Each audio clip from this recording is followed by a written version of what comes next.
Hello दोस्तों, नमस्कार। हमारे यूट्यूब चैनल शिक्षा की दुनिया में आपका स्वागत है।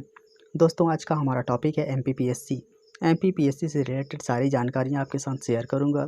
सो बने रहिएगा वीडियो पर। चलिए स्टार्ट करते हैं और आपको बताते हैं आखिर एमपीपीएससी क्या है। उससे पहले मैं आपको बता दूं कि किन विषयों पर मैं चर्चा करूंगा, जैसे योग्यता, उम्र सीमा, पद चयन प्रक्रिया, पाठ्यक्रम एवं अन्य जानकारियाँ हुई आपको बताऊँगा। दोस्तों, यह एक संवैधानिक संस्था है जो प्रशासन की सेवा के चयन हेतु परीक्षाएं करवाती है। संवैधानिक का मतलब होता है जिसका संविधान में वर्णन हो। Madhya Pradesh public service commission, यह एमपीपीएससी का फुल फॉर्म है। हिंदी में मध्य प्रदेश लोक सेवा आयोग कहते हैं। इसका हेडक्वार्टर इंदौर, मध्य प्रदेश में स्थित है, जैसा कि आप इमेज पर देख पा रहे हैं। अब बात करते हैं योग्यता की। दोस्तों, एमपीपीएससी फॉर्म अप्लाई करने के लिए योग्यता ग्रेजुएशन रखी गई है। वे बच्चे भी फॉर्म अप्लाई कर सकते हैं जिनका फाइनल ईयर रनिंग में है। अब ग्रेजुएशन में कोई भी बैचलर डिग्री हो सकती है। मध्य प्रदेश के अलावा दूसरे राज्यों के विद्यार्थी भी फॉर्म अप्लाई कर सकते हैं। अब आगे उम्र सीमा। उम्र सीमा में बात करते हैं गैर वर्दीधारी की।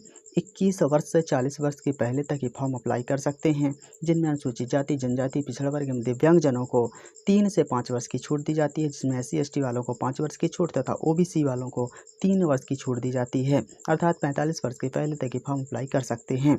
अब बात करते हैं वर्दीधारी की। 21 वर्ष से 33 वर्ष के पहले तक ये फॉर्म अप्लाई कर सकते हैं, जिनमें अनुसूचित जाति, जनजाति, पिछड़ा वर्ग एवं दिव्यांगजनों को 3 से 5 वर्ष की छूट दी जाती है, जिसमें कि SC/ST वालों को 5 वर्ष की छूट तथा OBC वालों को 3 वर्ष की छूट दी जाती है। अर्थात 38 वर्ष के पहले तक ये फॉर्म अप्लाई कर सकते हैं। दोस्तों, अब बात करते हैं पोस्ट के बारे में कि एमपीपीएससी में कौन कौन सी पोस्टें होती हैं। सबसे हाईएस्ट पोस्ट होती है वो होती है डिप्टी कलेक्टर की। इसके अलावा DSP की होती है, state account service, commercial tax officer, district excise officer, assistant registered, district organiser, labour officer, district registered employment officer, area organiser, block development officer, assistant director, project officer, assistant director. दोस्तों, इसके अलावा भी और बहुत सारी पोस्टें होती हैं। आप चाहें तो स्क्रीनशॉट ले सकते हैं। ये बहुत सारी पोस्टें दी हुई हैं। अब आगे बात करते हैं शारीरिक मापदंड की। दोस्तों, यदि आपको पुलिस विभाग, वाणिज्यकर विभाग, जेल विभाग, परिवहन विभाग में आपको पोस्ट मिल जाती है, तब उसके लिए शारीरिक मापदंड रखे गए हैं। जैसे पुरुष के लिए ऊंचाई यानी हाइट 168 सेंटीमीटर होना चाहिए, सीना बिना फुलाए 84 होना चाहिए तथा फुलाने पर 89 होना चाहिए। महिलाओं की ऊंचाई 155 सेंटीमीटर होनी चाहिए और महिलाओं का सीना अपेक्षित नहीं होता है। बात करते हैं चयन प्रक्रिया यानी सिलेक्शन प्रोसेस क्या होता है। दोस्तों, एमपीपीएससी का फॉर्म अप्लाई करने के बाद इसके 2 स्टेप बनते हैं, यानी इसके 2 चरण होते हैं। पहला होता है प्रीलिम्स और दूसरा होता है मेंस प्लस इंटरव्यू। प्रीलिम्स मतलब प्रारंभिक परीक्षा, मेंस प्लस इंटरव्यू मतलब मुख्य परीक्षा प्लस साक्षात्कार। तो सबसे पहले प्रीलिम्स होता है। प्रीलिम्स में 2 पेपर होते हैं।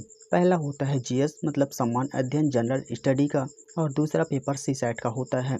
जो GS का पेपर होता है उसमें 100 प्रश्न होते हैं, 200 अंक का होता है और 2 घंटे का पेपर होता है। ठीक वैसे ही CSAT में भी 100 प्रश्न होते हैं, 200 अंक का होता है और 2 घंटे का पेपर होता है। दोस्तों, जो CSAT होता है जनरल एप्टीट्यूड है, जिसमें रीजनिंग और मैथ से संबंधित क्वेश्चन पूछे जाते हैं। दोनों ही पेपर ऑब्जेक्टिव होते हैं, इसमें नेगेटिव मार्किंग बिल्कुल भी नहीं होती है। फॉर्म ऑनलाइन अप्लाई किया जाता है, परंतु परीक्षा ऑफलाइन होती है। ऑफलाइन OMR सीट में होती है, नेगेटिव मार्किंग नहीं होती है, मैं पहले ही बता चुका हूँ। बात कर लेते हैं कट ऑफ के बारे में। GS का जो कट ऑफ जाता है लगभग 70 जाता है जनरल का। CSAT में SC/ST वालों को 66 मार्क्स लाने होते हैं, यानी 33% लाना अनिवार्य होता है। इससे अधिक हो सकते हैं परंतु कम नहीं होना चाहिए। OBC या जनरल वालों को 80 मार्क्स लाने होते हैं 200 में, अर्थात 40% लाना अनिवार्य होता है। दोस्तों, इसे क्वालिफाई करने के बाद मेंस एग्ज़ाम होता है, जिसे लिखित एग्ज़ाम कहते हैं। इसके 6 पेपर होते हैं। जो पहला पेपर होता है जीएस का होता है, जीएस मतलब जनरल स्टडी का, जिसमें इतिहास और भूगोल से संबंधित प्रश्न पूछे जाते हैं। 3 घंटे का पेपर होता है, पूर्णांक 300 का होता है, हिंदी और अंग्रेजी दोनों में होता है। द्वितीय प्रश्न पत्र, इसे भी जीएस कहते हैं, जिसमें राजनीति, अर्थशास्त्र एवं समाज शास्त्र से संबंधित प्रश्न आते हैं। 3 घंटे का पेपर होता है, पूर्णांक 300 का होता है, यह भी हिंदी और अंग्रेजी दोनों में होता है। तीसरे प्रश्न पत्र की बात करते हैं तो यह भी जीएस का होता है, जिसमें विज्ञान और तकनीकी से प्रश्न बनते हैं। 3 घंटे का पेपर होता है, 300 पूर्णांक होते हैं, हिंदी और अंग्रेजी दोनों में होता है। चौथा प्रश्न पत्र, यह भी जीएस का है, जिसे जनरल स्टडी कहेंगे। दर्शन शास्त्र, मनोविज्ञान एवं लोक प्रशासन के प्रश्न आते हैं। 3 घंटे का पेपर होता है, पूर्णांक 200 का होता है। अभी तक आपने देखा कि ऊपर के 3 पेपर पूर्णांक 300 का था, लेकिन चौथा पेपर 200 पूर्णांक का था। हिंदी और अंग्रेजी दोनों में पूछे जाते हैं। 5वें प्रश्न पत्र की बात करें तो सम्मान हिंदी एवं व्याकरण पूछी जाती है। यह 3 घंटे का पेपर होता है, 200 पूर्णांक होते हैं और केवल हिंदी में पूछा जाता है। इंग्लिश मीडियम के बच्चों को भी हिंदी में ही लिखना होता है। 6वें प्रश्न पत्र की बात करें, जिसमें हिंदी निबंध एवं प्रारूप लिखना होता है। 2 घंटे का पेपर होता है, पूर्णांक 100 का होता है और ये केवल हिंदी में लिखा जाता है। दोस्तों, ये पूरे अंकों को मिलाने पर जो 6 एग्ज़ाम हुए, इन सबको मिलाने पर 1400 मार्क्स होते हैं।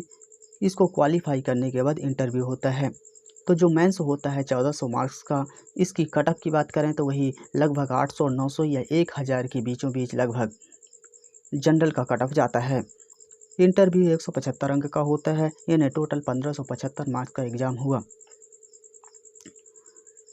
दोस्तों, अब बात कर लेते हैं दोस्तों, जो जीएस का पेपर होता है प्रारंभिक परीक्षा में, उसका सिलेबस कैसा है। दोस्तों, इस सिलेबस को 10 यूनिट में बांटा गया है। जो पहली यूनिट है मध्य प्रदेश का इतिहास, संस्कृति एवं साहित्य है। दोस्तों, इसकी डिटेल नहीं बताऊंगा अभी, इसकी केवल हेडलाइन बताऊंगा। इसकी डिटेल के लिए मैं अलग से एक वीडियो बनाऊंगा, जो ये भी बताऊंगा कि एमपीपीएससी की तैयारी कैसे करना चाहिए, कि कौन सी बुक रेफ़र करना चाहिए, नोट्स कैसे पढ़ना चाहिए आदि पर मैं चर्चा करूंगा अगले वीडियो पर। सो मैं आपको हेडलाइन बताऊंगा। तो मैंने पहली यूनिट बताया कि मध्य प्रदेश का इतिहास, संस्कृति एवं साहित्य। दूसरा है भारत का इतिहास। तीसरा मध्य प्रदेश का भूगोल। चौथा है भारत एवं विश्व का भूगोल। अभी तक आपने देखा कि 1 और 3 जो यूनिट हैं, पहली और तीसरी, वो मध्य प्रदेश से संबंधित हैं। एक यूनिट और मिलेगी हमको, 5वीं यूनिट है, जो मध्य प्रदेश से ही संबंधित है। कहने का मतलब मध्य प्रदेश पर फोर्स ज़्यादा रहता है, मध्य प्रदेश से प्रश्न ज़्यादा बनते हैं। वही 25 से 30 प्रश्न भी कभी कभी बन जाते हैं, इससे कम ज़्यादा भी हो सकते हैं।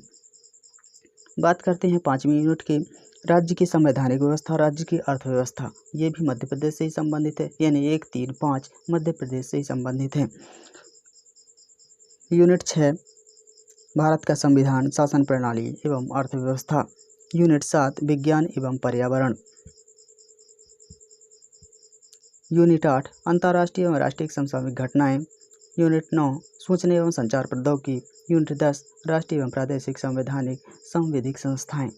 दोस्तों, ये रहा प्रारंभिक परीक्षा जीएस का सिलेबस। दोस्तों, यदि आपको इसकी पीडीएफ चाहिए तो आप इसकी पीडीएफ एमपीपीएससी की साइट पर जाकर आसानी से डाउनलोड कर सकते हैं। मैं डिस्क्रिप्शन बॉक्स में आपको एमपीपीएससी की लिंक भी दे दूंगा। आप वहां से जाकर के और आसानी से एमपीपीएससी की साइट से इसका सिलेबस डाउनलोड कर पाएंगे, जिसमें जीएस का, सीसेट का और मेंस का सिलेबस भी डाउनलोड हो जाएगा। या फिर आप किसी भी ब्राउज़र पर mppsc.com सर्च करिए, वहाँ से भी आप एमपीपीएससी का सिलेबस आप आसानी से डाउनलोड कर पाएंगे। अब बात करते हैं सीसेट का सिलेबस। सीसेट में बता दूं पहले से, रीजनिंग और मैथ्स के क्वेश्चन पूछे जाते हैं। कुछ ऐसे क्वेश्चन भी होते हैं जिसमें गद्यांश पूछा जाता है, उन्हीं में से छांटकर और विकल्प में उत्तर ढूंढने होते हैं। दोस्तों, वह काफ़ी आसान होता है, बच्चे बहुत आसानी से इसे क्लियर कर जाते हैं। इसलिए आपको फोर्स ज़्यादा करना होगा तो वह जीएस पर ही करना होगा। फिर भी देख लेते हैं आखिर क्या है। बोधगम्यता है, संचार कौशल सहित अंतर्वैयक्तिक कौशल, तार्किक कौशल एवं विश्लेषणात्मक क्षमता, निर्णय लेना एवं समस्या समाधान, सम्मान, मानसिक योग्यता, आधारभूत संख्याएं उनके संबंध, विस्तार क्रम आदि। 10वीं कक्षा का स्तर, आंकड़ों का निर्वचन, चार्ट, ग्राफ, तालिका, आंकड़ों की पर्याप्तता आदि। 10वीं कक्षा का स्तर, हिंदी भाषा में बोधगम्यता कौशल, 10वीं कक्षा का स्तर। दोस्तों, तो ये रहा है आज का टॉपिक। आपको हमारा ये टॉपिक कैसा लगा? जो भी आपकी प्रश्न हो तो आप हमें कमेंट बॉक्स पर बताइएगा। यदि आपको ये हेल्पफुल रहा ये वीडियो तो हमारी वीडियो को लाइक करें, चैनल सब्सक्राइब करें, बेल आइकन भी प्रेस कीजिएगा। मिलते हैं दोस्तों अगले वीडियो पर, तब तक के लिए नमस्कार, थैंक यू।